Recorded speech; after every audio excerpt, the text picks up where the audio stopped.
ሰላም ብሉፕሪንት ስንቶቻችሁ ታውቁታላችሁ? ብሉፕሪንት የምንለው የምትመለከቱት ይሄ ነው። ብሉፕሪንት ማለት የአንድ ህንፃ የግንባታ ፈቃድ እንዲያገኝ ህንፃው ከመሰራቱ በፊት በዲዛይን ኦፊስ ተሰርቶ አርኪቴክት ዲዛይኑን ሰርቶት እንዲጸደቅ ወደ ማዘጋጃ ቤት የሚልክበት ፕሮሰስ ሂደት ነው ብሉፕሪንት የምንለው።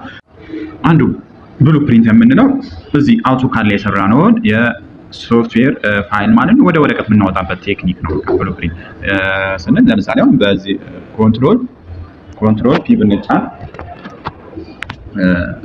ኮንቲኒዩ ቱ ፕሎት ሳይን እንለዋለን። ከዛ የሚሰጠን አማራጭ አለ። ጀነራል ዶክመንት እንመርጥለታለን። ከዛ ኤዋን ስለሆነ የምንፈልገው አይሶ ኤዋን 840 እችን ክሊክ እናደርጋለን። ከዛ ዲስፕሌይ ላይ ዊንዶን መርጥና የታይትል ብሎካችን ከኤጅ ክሊክ እናደርጋለን ማለት ነው። ስለዚህ ፕሪንት ከማድረጋችን በፊት ፕሪቪው የምትለዋን በመጫን ውጤቱን እናያለን ማለት ነው። ፕሪንት አውት ሲሆን የሚኖረን ፋይል ይሄን ይመስላል ማለት ነው። እንደምታዩት እንግዲህ ብሉፕሪንት የምንለው ነገር የካድ ፋይል በወረቀት የምናወጣበት ቴክኒክ ነው ማለት ነው እና ዲዛይን ስራ የምናሳይበት አንዱ መንገድ ነው ማለት ነው።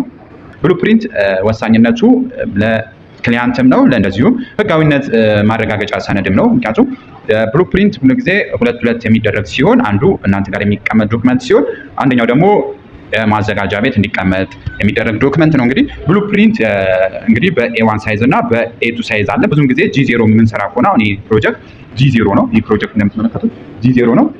ጂ0 ብዙውን ጊዜ ኤአር እና ኤሌክትሪካል ፋይል ሁለት ፋይሎችን እንልካለን ማለት ነው።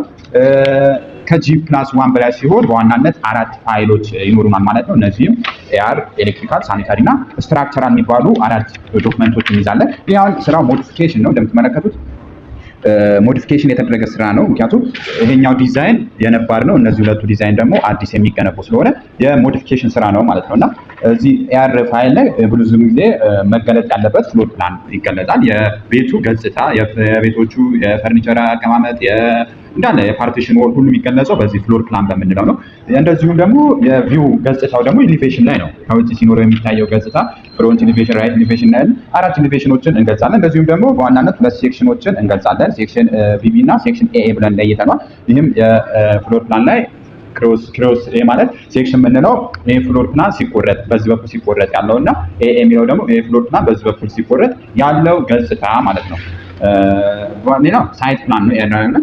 ከቶፕ ቪው የሳይቱ የምንገልጽበት ሌጀንድ ጽፈን ደግሞ በሌተር የምንገልጽበት መንገድ ነው ያለ የምንለው እና በእንደዚህ መልኩ ጠርዘን ለማዘጋጃ ቤት እንዲጸደቅ ማተመተን እንደዚሁም ደግሞ ቢል ኦፍ ኳንቲቲ አዘጋጅተንለት ቢል ኦፍ ኳንቲቲ የምንለው ደግሞ ሂሳብ ነው። የግንባታው የሚቀርቡ ማቴሪያሎች የሚያወጡት ወጪ ሂሳብ የምንሰራበት ነው። በአጠቃላይ ይህ ወደ 1.8 ሚሊዮን ገደማ ኮስት ይፈጃል ማለት ነው ይህን ስራ ለማካሄድ። ሲቀጥል ሌላው ደግሞ ወሳኙ የዲዛይን የተሰራበት ላይሰንስ ነው። ላይሰንስ የንግድ ፍቃድ ያለበት፣ ቲን ነምበር ያለበት እንደዚሁም የኮንስትራክሽን ፍቃድ፣ የዲዛይኑ ላይሰንስ ሁሉ አታች አድርገን ከፋይል ጋር ቢሮ የምንልክበት ሲስተም ነው ማለት ነው። እዚች ጋር የዲቴይል ኢንፎርሜሽን የድሮዊንጉን እንሰጣለን። የዲዛይን ኦፊስ፣ የኮንሰልታንቲንግ አርኪቴክት ኦፊስ ፊርም እዚህ ጋር እንገልጻለን። ፕሮጀክቱ ምንድነው? ኒው ነው፣ ሞዲፊኬሽን ነው፣ አስቢልት ነው። ሞዲፊኬሽን ስለሆነ ህንፃ ሞዲፊኬሽን እንላለን። አዲስ ከሆነ ኒው ጋር ምልክት እናደርጋለን። ግንባታ ላይ ያለ ከሆነ አስቢልት እናደርጋለን ማለት ነው። ያው ፕሮጀክቱ ጂ0 ሬዚደንሻል ነው። ሎኬሽን አዳማ ነው። ወረዳ በፓርሴል ነምበር አስከፍተናል።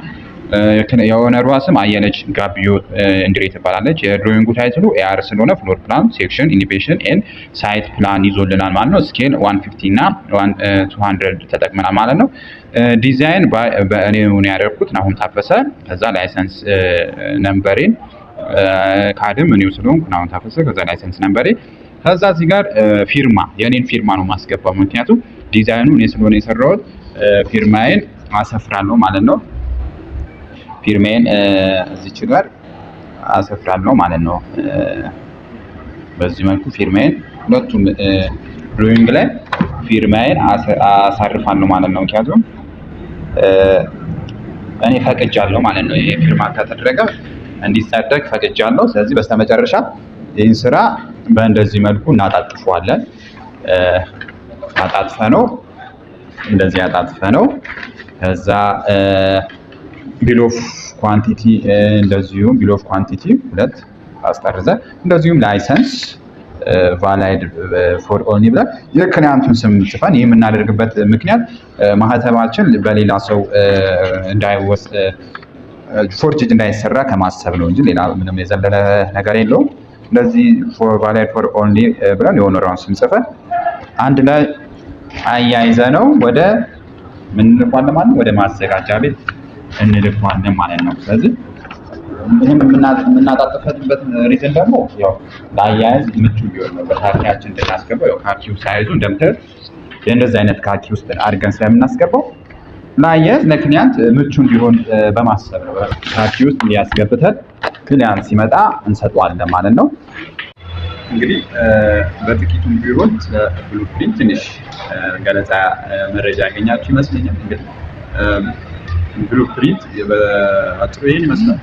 ዲዛይን የማሰራት ሀሳቡ አስተያየቱ ካላችሁ እኛን ማማከር ትችላላችሁ። የምንገኘው አዳማ መብራት ላይ ቦዳ ሞል ፈርስት ፍሎር ላይ የቢሮ ቁጥር 122 ላይ ያገኙናል።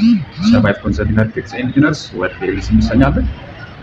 እንግዲህ የምለቅበት ቪዲዮ እና ዩቲዩብ ላይክ፣ ሰብስክራይብ፣ ሼር በማድረግ የቤተሰብ ይሁኑ እላለሁ። እንግዲህ በዚህ የዩቲዩብ ቻናል ላይ እናንተ ይጠቅማሉ ብዬ ማስባቸውን የኮንስትራክሽን ኢንፎርሜሽን ዲዛይኖችን ወደ እናንተ ማድረስበት የዩቲዩብ ቻናሌ ነው። እንግዲህ ሰብስክራይብ በማድረግ ቤተሰብነታችሁን አጋራችሁን ከወዲሁ ገለጹ ለማለት ነው። እንግዲህ ሰብስክራይብ ላይክ እንዳይረሳ።